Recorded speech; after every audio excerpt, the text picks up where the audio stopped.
Well, good morning, Interbet fans, and it's a dark and gloomy day here on the Highveld, and we have a Vaal race meeting Thursday. I got the wrong card. I know it's Thursday. Thursday, the 6th of January. I was looking at 30th of December. Anyway, 23 pentrometer, 4 meter false rail at the 600 meter mark. And we got an 8-race program. First race is off at, I sound like a bit of one of those presenters. 11:50, 10 to 12, 1200 meter maiden plate. So let's kick off with this one. And I'm going with Abiyan, Mike the Cox runner, strongly. Come back in trip and got very good form indeed. Matsuyama gets a chance on it again. He rode it last time. And this looks like the right horse. Danger got to be coming in hot from the Fani Broncos stable. And then of the horses that are really unexposed, aspiring to reign, and Final Declaration might have a say. Race 2, Progress Plate, 1,000 meters. It was a very interesting race because Gallic Chief absolutely dawdled in, but he's coming back to 1,000 meters. I think this horse is better over 1,200 and maybe even 1,400. And he might be found out by a couple of these fast ones here. Bartholdi looks better over the 1,200 meters as well. Gets the blinkers on again. Nvidia, I think he's very good at Nvidia. And just when he finds himself, he will pick it up. But Ryan Munger gets a ride on him. And Calvin Habib takes a ride on Captain Marisco. So it's a really tough little race. There's 5 horses in here, very, very competitive. Race 3, first leg of the Pick 6, Maiden Plate, Fillies and Mares. They've got 1,200 metres, and your hot favourite is Sky Glitter, the ex-Durban inmate from the Finzel's yard, is now with Paul Peter, Warren Kennedy, and got some very nice form. She's only had the 4 starts. She should be able to put this field to sleep. The big problem is yours truly, number 13, the first time from the Tarry yard. Owned by George Trevino and his team, and they like to have a bet, these guys, so watch the betting very closely. This will tell you whether this horse is fancied or not. It's 4-1 at the moment.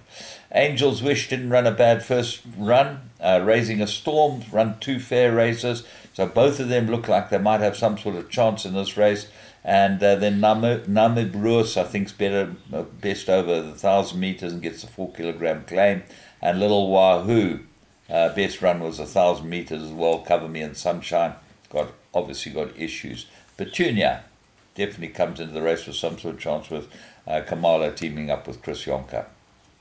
Race 4, Maiden Plate, Fillies and Mares, 1,700 metres.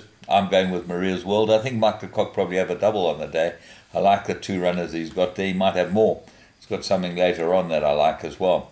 Kiss by Fire, drove pace, and got to have some sort of chance. What else is there? Those are the ones. With a scratching a Quest from Afar, this has opened it up for Maria's World, and I think that she should be able to win. Race 5, Maiden Handicap. Oh, I love Maiden Handicap. So I'll tell you why. Because you have a very close look at the weights, and you can see what horses have got chances. Some of them got no chance, and the top weights really look like they've got a big problem here. Gold Ambition gets 3 kilos.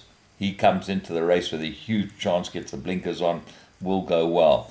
And if he comes into the race with a chance, then let's go and have a look at the Wandering Star form, and that brings Great Melody into the race, because certainly at these weights, Great Melody would have a chance of beating Gold Ambition. Certainly nothing much between them. Jaipur Jewel, this might be the one that's actually the best weighted in the race. I think this horse has had a relatively short career. He's only had 5 starts.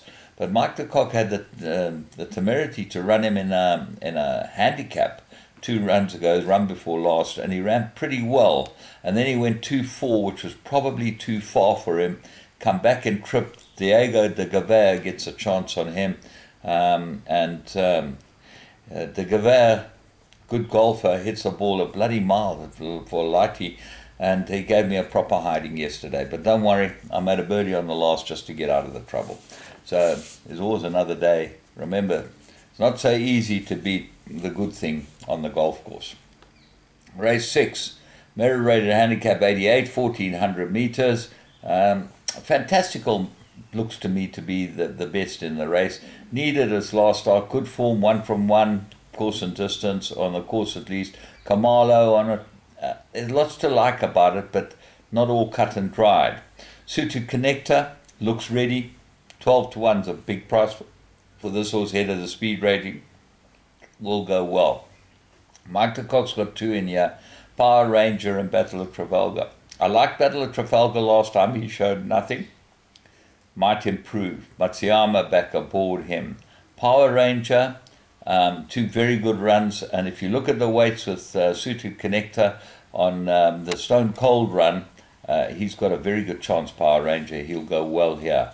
He looks well handicapped with a merit rating of 70, and he gets a good rider in Keegan de Mello. So I think those are the ones that have got a chance. Ben Sway, I liked him a lot last time. He got beaten. He'd probably go very close here. And Elusive Current, 5 very good runs. Got to give weight to everything. Race 7, Divided Fillies and Mares. They go 1,000 meters. Bella Chica, if Brewer handles her, is the right horse. She got 58 to carry with the claim and will go well here. Cold Fact comes off a rest. Got good form, 2-1-1, course and distance. Then you have to have a look at down the bottom of the weights. Alabama Anna gets the blinkers. I think that's a big plus. And Kamalo gets on it for Lucky Hoodalakis. Muleta looks like she's probably ready. And Glotoria ran on, needed her last run, will come well here. Race 8, Divided Fillies and Mares, 1,000 meters. Bathing Beauty looks like the absolute must in this race. But she comes back from a rest. So, Captain's Run's got great form. Looked 3 runs ago. Run Behind Lucy English, very, very good form. On Cue's got some form. Gin and Tonic might be the key. 8 to 1 about this one. Gets Mark Khan. He's ridden it the last twice. 3rd run after a rest. They put the blinkers on. This is a typical Waiho mowing move, and this could be the business. So she's certainly worth an each way. Witon and Rosara both strike me as horses that have got a chance, and I think that Samoa, obviously always there or thereabouts, but this is a lot stronger than I think they should be meeting. So, from me, James Goodman and the Interbet team, it's a really interesting day's racing at the Vaal. There's some pretty straightforward races, but there's some really difficult ones. Have a great day, and as we found yesterday, I found a couple of really nice winners. White Cedar had a really good each way bet on that, 10 to 1, and glad that it arrived. So, hope you have a good one today.